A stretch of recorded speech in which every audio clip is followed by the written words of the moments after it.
fin, un tiempo donde el trabajador está viendo que se va sobre los derechos que se han obtenido, el temor por la pérdida de trabajo, una situación económica cada vez más complicada, pero ha salido y ha ganado la calle nuevamente.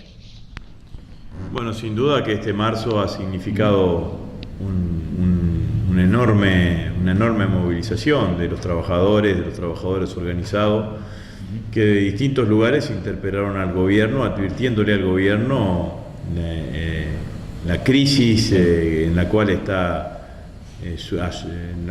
inmersa la Argentina hoy a partir de la aplicación de estas políticas económicas de claro corte neoliberal, que están generando tanto impacto en el tejido social de los argentinos. Sí. El gobierno es un gobierno que está aplicando una receta que está generando recesión económica, inflación, aumento de la desocupación, pérdida de puestos de trabajo, suspensiones, eliminación de horas extras, y por sobre todas las cosas lo que está generando es una situación de muchísimo miedo en la Argentina, ¿no? La verdad que los argentinos hoy tienen miedo. En esta provincia, en Santa Fe, que durante años convivimos con el flagelo de la inseguridad, las últimas encuestas dicen que los santafesinos tienen más miedo a perder el trabajo que a la inseguridad. Entonces, claramente me parece que ese es un símbolo de lo que está sucediendo. Lo que pasó en este mes de marzo es, como decía Scalabrini Ortiz sobre el 17 de octubre del 45, el subsuelo de la patria sublevada. Los que no hablaban, los que no salen en la tele, los que no tienen posibilidad de opinar, se hicieron un espacio en la vida política y pública del país y opinaron desde la movilización y desde la contundencia, ¿no? Entonces, la situación es que me parece que tenemos dos Argentinas, una Argentina virtual y una Argentina real. Bueno, y en el marco de esta la Argentina real es la Argentina que interpela al gobierno, la Argentina que sufre los aumentos, la Argentina que reclama por un cambio de rumbo económico, y una Argentina virtual, que es la Argentina que construyen Macri y los medios de comunicación, que nos quieren hacer creer que está todo bien cuando en realidad está todo mal. Sí, y en el marco de esta Argentina virtual lo que sí se ha marcado es que la lectura que ha hecho el gobierno en todo esto es, salir a culpabilizar diciendo nos quieren desestabilizar. Esa es la lectura, y no se lee la situación que está pasando la gente de verdad, que es justamente de la Argentina real. Bueno, a mí me parece que el gobierno lo que no tiene es un lugar en donde ubicarse en las elecciones. El gobierno fue ubicándose en el escenario político en distintos lugares. Los primeros meses del gobierno, en el año 2016, el gobierno se presentaba como el gran ordenador de la economía argentina, el gran potenciador de la economía, el crecimiento económico, las inversiones extranjeras directas. Nada de eso sucedió, entonces el gobierno mutó a tratar de encontrar otro lugar. Y el otro lugar que intentó buscar fue el lugar del republicanismo transparente, contra la corrupción del gobierno anterior, y ese otro lugar también lo perdió a partir de que se conoció el escándalo del Correo, el escándalo de Avianca, el escándalo de Odebrecht, los Panama Papers y toda la cantidad de cosas que se fueron acumulando. Entonces el gobierno ahora intenta buscar otro lugar, que es el lugar de víctima. Y la verdad es que todos los que han desestabilizado los gobiernos constitucionales en Argentina hoy son aliados del gobierno, empezando por la Embajada de los Estados Unidos, que ha sido la gran desestabilizadora de los gobiernos en Argentina. Entonces, para nosotros, sin ninguna duda que ese es el problema. El problema que el gobierno busca lugares que les terminan durando por muy poco tiempo. Lo que sí uno puede estar en claro qué es lo que es este gobierno, ¿no? Porque después de tener 6 movilizaciones, la del 6, 7 y 8, más después la marcha federal de los docentes, más la marcha del 24 de marzo, más la marcha del 30 de marzo de la CTA, el gobierno responde ¿con qué? Con un aumento del 40% de las tarifas de gas. Entonces, la verdad es que este es un gobierno aislado, un gobierno que le da las espaldas al pueblo, profundamente antipopular, que gobierna solamente para los sectores más pudientes de la sociedad y que no escucha, porque el pueblo habló. Sí. El presidente no escuchó. El presidente le respondió con un 40% de aumento de la tarifa de gas, lo cual claramente es casi una provocación, porque si después de tener 6 movilizaciones, donde las 6 movilizaciones te dijeron cambia el plan económico, fortalezca el consumo, fortalezca el mercado interno, déle aumento a los maestros y demás, y te devuelven la pelota con un 40% de aumento de la tarifa de gas, está claro que el gobierno no quiere hacer ninguna modificación. Sí, y en donde también no quiere hacer una modificación es en el tema de los docentes, bueno, no cumpliendo con lo que es la ley de paritarias, que tiene como que una paritaria nacional para empezar a nivelar lo que tiene que ver con la situación, y una interrogante, porque el gobierno se jactaba de decir, bueno, no nos dejaron plata, pero el año pasado, con lo presupuestado con el gobierno anterior, las paritarias se pagaron y no hubo inconvenientes. Un año de gestión de este gobierno, bueno, da la sensación de que no tiene la plata, por eso no convoca la paritaria.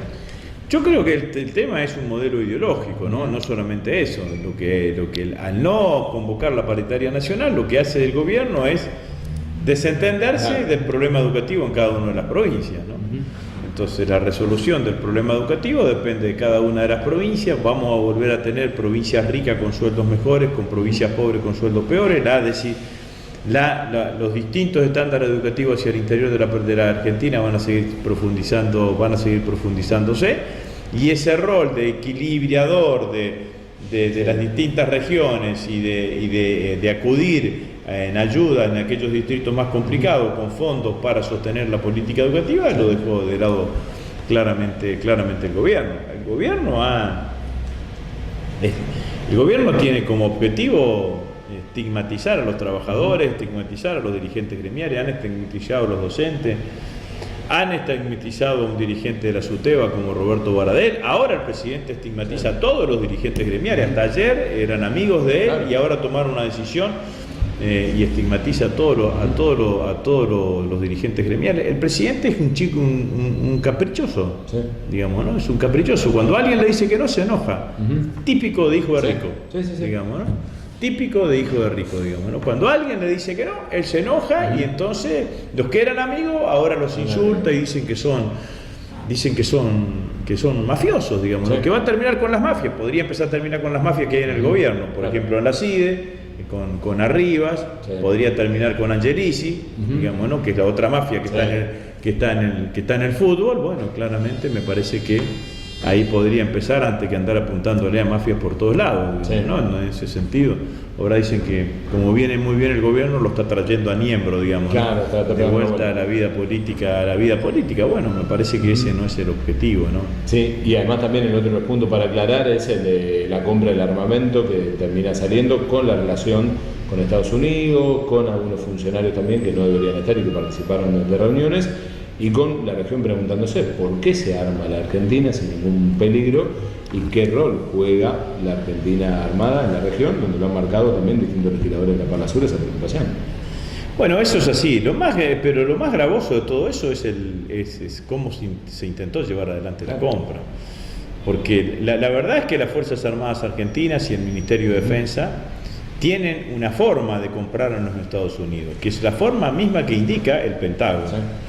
El Pentágono recomienda que contratar una agencia, que es una agencia cautiva del Pentágono, que se llama FMS, sus iniciales responden a compras del extranjero en los Estados Unidos, compras militares de extranjeros en Estados Unidos, por lo cual si usted contrata esa agencia, ¿qué le garantiza esa agencia? Que el precio que usted pague no va a ser nunca superior al último precio que pagó el Pentágono por la misma compra. Por ejemplo, si usted quiere comprar dos helicópteros Bell 412, le van a cobrar lo mismo o menos de lo que pagó el Pentágono, que la última vez que compró 2.000. Digamos, ¿no? Entonces claramente es más conveniente. Las Fuerzas Armadas Argentinas siempre compraron a través de eso. Con nosotros en el gobierno hemos comprado repuestos para los aviones, hemos comprado repuestos para los helicópteros, hemos comprado vehículos Hammer, hemos comprado radares, hemos comprado aviones para el ejército argentino, hemos comprado sistemas de radio, camiones Reo, distintos equipamientos, esas carpas que uno ve en las películas, que hasta se puede instalar un hospital adentro, digamos, ¿no? Bueno, hemos comprado todo su equipamiento vía esa vía ese mecanismo. Entonces, la pregunta que yo hago es ¿por qué no se utilizó ese mecanismo? Claro. ¿Por qué no fueron consultados los agregados militares con asiento en Washington? Cada una de las fuerzas tiene un agregado militar, que en general una de las principales funciones es seguir cómo evolucionan ese sistema de compra. ¿Por qué no estuvo consultado el secretario de Logística para la Defensa? ¿Por qué no estuvieron consultados los directores de materiales y de compra de cada una de las fuerzas? ¿Por qué no se siguió una lógica? Digamos, ningún militar, usted vaya y agarre al goleo a cualquier militar y le dice, ¿usted cree que a la Argentina le faltan 160 tanques? Le va a decir, no, si tenemos 1000 tanques. Sí. Tenemos 1000 tanques que fueron fabricados en Argentina, que son los tanques argentinos medianos, que fueron fabricados por una fábrica que hoy no existe, que la desmanteló la década del 90, el menemismo, que era TAMSE, Fábrica Argentina de Tanques, Sociedad del Estado. Así que y que hoy están en un proceso de modernización, porque desde la época nuestra se está cambiando toda la torre de tiro, toda la torre de disparo, se están cambiando los sistemas que eran analógicos por sistema digital. Entonces, la verdad es que si uno se pregunta todo eso, y además se pregunta, y me lo pregunto yo, que fui 7 años y medio presidente del bloque de diputados, nunca nadie, siendo diputado nacional, me dijo, che, vos también tenés potestad para comprar armas. Entonces, ¿qué hacían Laspina y Amadeo tratando de comprar armas? ¿Contratando a quién? Contratando a un intermediario. En la Argentina, en Estados Unidos, en cualquier lugar del mundo, los intermediarios cobran. Los intermediarios cobran, ¿no? Entonces, la verdad es que es absolutamente poco transparente. Se dejó de lado el mecanismo habitual de compra y están involucrados 2 diputados. ¿En nombre de quién Laspina y Amadeo hicieron las gestiones? ¿Quién se las encargó? ¿A quién representaban? ¿Al Poder Legislativo? ¿Al presidente de la Cámara de Diputados? ¿Al ministro de Defensa? ¿A una de las fuerzas? ¿A quién estaban representando? Entonces, la verdad es que claramente es una situación de muchísima poca transparencia lo que llevaron adelante, y espero que en la Cámara de Diputados se sepa de qué se trataba, digamos. Y te pregunto por último, se viene la campaña, se partió en punta en lo que es de pensar en una lista de una paridad, si bien por distintos juegos no se pudo avanzar en la provincia de Santa Fe, eso se está avanzando en lo que es la carrera, en tu caso pensando en una banca de diputados.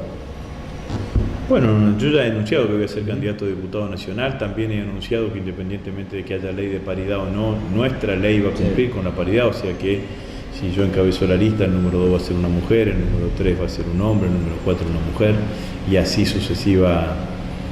sucesivamente. Nos parece que eso es lo mínimo que tenemos que hacer. Si apoyamos la paridad públicamente, ahora que tenemos posibilidad, no necesitamos de una ley para poder aplicarla. Vamos a hacer una lista que reivindique los 12 años de gestión de Néstor y Cristina, que reconozca el liderazgo de Cristina, y fundamentalmente una lista que intente representar en la provincia de Santa Fe a todos aquellos sectores políticos y sociales y económicos que están siendo afectados directa o directamente por las políticas económicas del gobierno de Mauricio Macri, y para con ello nos comprometemos fuertemente de ir al Congreso de la Nación a ponerle freno a Macri. Yo creo que ese es el objetivo. Nosotros defendemos un modelo que no tiene nada que ver con el modelo neoliberal. Miren, la mayor y principal diferencia que hay entre el modelo nacional y popular y el modelo liberal es en la concepción del salario.